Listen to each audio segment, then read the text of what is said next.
Viewers, প্রতি বছর আমাদের দেশ থেকে অনেক রোগী ইন্ডিয়ায় যায় চিকিৎসা নেওয়ার জন্য, কিন্তু ইন্ডিয়ান ভিসা আবেদন করার পর দেখা যায় যে তাদের ভিসা বাতিল হয়ে যায়। কিন্তু কেন বাতিল হয়ে যায় তারা নিজেরাও বুঝতে পারে না, কী কী কাগজের সমস্যা ছিল বা কী কী প্রবলেম ছিল তাদের। অনেকেই আবার দালালের সাহায্যে সেই কাজটা করে থাকেন। কিন্তু আজকের এই ভিডিওটি দেখার পর আপনাকে দালালের কাছে যেতে হবে না, আপনি জাস্ট নিজের ঘরে বসে আপনি ইন্ডিয়ান ভিসার জন্য আবেদন করবেন এবং সেই আবেদনের সাথে সাথে কী কী কাগজ লাগবে আমি আপনাদেরকে দেখিয়ে দিচ্ছি। প্রত্যেকটা কাগজ যদি আপনারা স্টেপ বাই স্টেপ জমা দিতে পারেন তাহলে আমি নিশ্চিত করে বলতে পারি যে কোনো মতেই আপনার ইন্ডিয়ান ভিসা বাতিল হওয়ার কোনো সম্ভাবনা নেই। তবে কী কী লাগবে, কীভাবে সেটা করতে হবে, কীভাবে অ্যারেঞ্জ করবেন আমি আপনাদেরকে বিস্তারিত ভিডিওতে দেখিয়ে দিচ্ছি। তার আগে আপনাদেরকে বলছি, যারা আমার চ্যানেলে নতুন, এখনও আমার চ্যানেলটিকে সাবস্ক্রাইব করেননি, please subscribe my channel, and যদি অলরেডি সাবস্ক্রাইব করে থাকেন তাহলে থ্যাংক ইউ সো মাচ।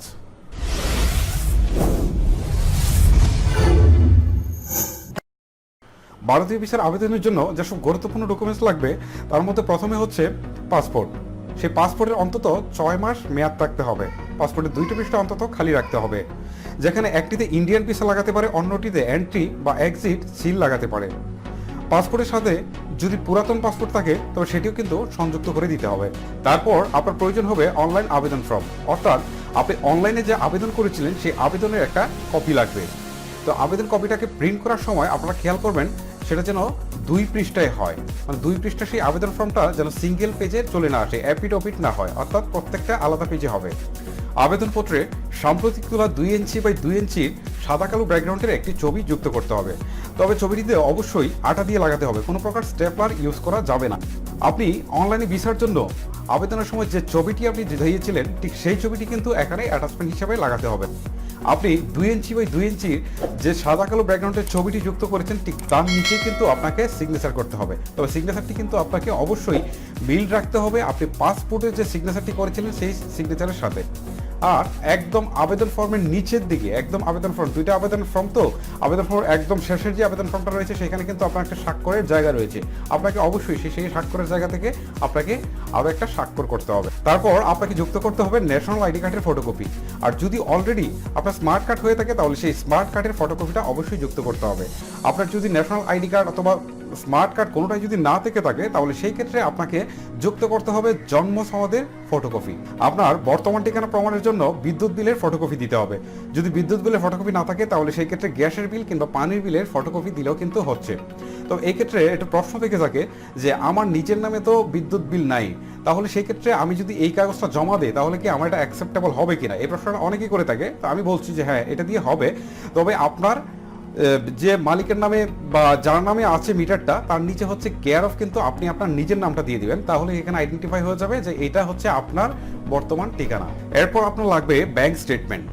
যদি আপনার ব্যাংক স্টেটমেন্ট না থাকে তাহলে আপনাকে অবশ্যই ডলার ইনভেস্টমেন্ট করে নিতে হবে। তো ব্যাংক স্টেটমেন্ট নিতে হলে আপনাকে অন্তত $150 ব্যাংক স্টেটমেন্ট দেখাতে হবে, যেটা বাংলাদেশি টাকায় কনভার্ট করলে প্রায় 20,000 টাকার মতো আসে। আর যদি আপনি ডলার ইনভেস্টমেন্ট করতে চান তবে সেটাও কিন্তু আপনাকে $150 করতে হবে। তারপর লাগবে আপনি যে প্রতিষ্ঠানে কর্মরত আছেন সেই প্রতিষ্ঠানের প্রমাণক দাখিল করতে হবে, অর্থাৎ সেই প্রতিষ্ঠানে আপনার আইডি কার্ডের ফটোকপি সাবমিট করতে হবে। যদি আপনি কোনো সরকারি প্রতিষ্ঠানে থাকেন তাহলে আইডি কার্ডের ফটোকপি, আর যদি বেসরকারি প্রতিষ্ঠানে থাকেন তাহলে সেখানেও কিন্তু আইডি কার্ডের ফটোকপি দিতে হবে।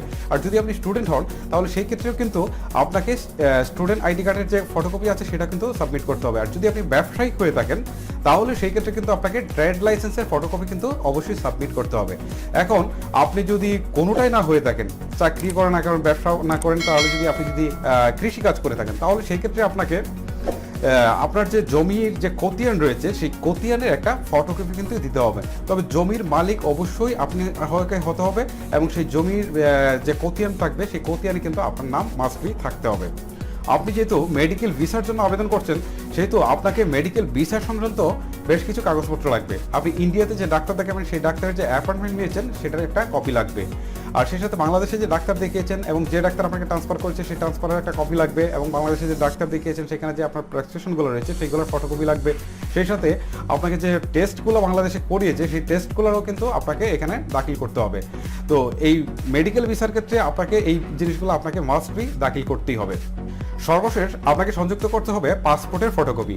প্রথম পাসপোর্টের যে 4টি পাতা রয়েছে সেই 4 পাতার ফটোকপি আপনাকে সংযুক্ত করতে হবে। তাছাড়া আপনার যদি পূর্ব ভ্রমণে কোনো অভিজ্ঞতা থেকে থাকে, অর্থাৎ আপনি যদি ইন্ডিয়াতে কখনো পূর্বে ভ্রমণ করে থাকেন, তাহলে সেইটার পাসপোর্টের ফটোকপিগুলো কিন্তু আপনাকে এটার সাথে অবশ্যই অ্যাটাচ করে দিতে হবে। তাহলে আপনার ইন্ডিয়ার ভিসা পেতে খুবই সহজ হবে এবং নির্ঝামেলাপূর্ণভাবে আপনি ইন্ডিয়ার ভিসা পেয়ে যাবেন। তবে আপনাদেরকে বলছি, কোনো তথ্য কিন্তু আপনারা অবশ্যই গোপন করবেন না। কোনো তথ্য গোপন করতে গেলে কিন্তু আপনাদের ভিসা পেতে জটিলতা সৃষ্টি হতে পারে। ভিউয়ার্স, আমি যে প্রসেসগুলো আপনাদেরকে দেখিয়েছি, সেই প্রসেসগুলো যদি আপনারা ফলো করতে পারেন, তাহলে আমি নিশ্চিত করে বলতে পারি কখনোই আপনার ইন্ডিয়ান ভিসা বাতিল হবে না। তো ইন্ডিয়ান ভিসা কী কী কারণে বাতিল হয় সেই বিষয়ে আমার আরও একটি ভিডিও রয়েছে, আপনারা চাইলে আমার চ্যানেলটিতে ঘুরে আসতে পারেন। সেই চ্যানেলে সেই ভিডিওটি দেওয়া রয়েছে, আপনারা দেখে নিতে পারেন কী কী কারণে আপনার ইন্ডিয়ান ভিসা বাতিল হয়। যদি আপনি এই ভিডিওটা দেখান আর যদি ইন্ডিয়ান ভিসা কী কী কারণে বাতিল হয় সেই ভিডিওটাও যদি আপনি দেখেন, তাহলে আমি নিশ্চিত কখনোই আপনার ইন্ডিয়ান ভিসা বাতিল হবে না। আর ইন্ডিয়ান ভিসা সম্পর্কে, ইন্ডিয়ান ভিসার যে অনলাইনে যে আবেদন করতে হয় সে সম্পর্কেও আমার একটি ভিডিও রয়েছে, আপনারা চাইলে সেটাও কিন্তু ভিডিও ডেসক্রিপশন থেকে দেখে আসতে পারেন, সেখান থেকে আপনারা ঘুরে আসতে পারেন, অথবা আপনারা যদি আমার চ্যানেল ভিজিট করেন তাহলে সেখানেও কিন্তু পেয়ে যাবেন। তাছাড়াও ভিসা সংক্রান্ত আরও বেশ কিছু ভিডিও আমার চ্যানেল রয়েছে, আপনারা চাইলে সবগুলো ভিডিও আপনারা দেখে আসতে পারেন। যেসব ভিডিও আপনার প্রয়োজন সেসব ভিডিও আপনারা দেখে আসতে পারেন।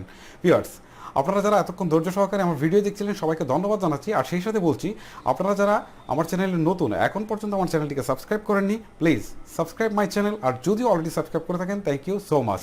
আর আপনাদেরকে আরও একবার রিকোয়েস্ট করবো, যদি ভিডিওটি ভালো লেগে থাকে তাহলে অবশ্যই ভিডিওতে একটি লাইক করুন। আর যদি মনে করেন যে ভিডিওটি আপনার জন্য সহায়ক হয়েছে, আপনার বন্ধুবান্ধব বা আপনার ফ্রেন্ডস অ্যান্ড ফ্যামিলি কারোর সাথে শেয়ার করা দরকার, তাহলে অবশ্যই তাদের সাথে ভিডিওটি শেয়ার করুন, যাতে তারাও উপকৃত হয়।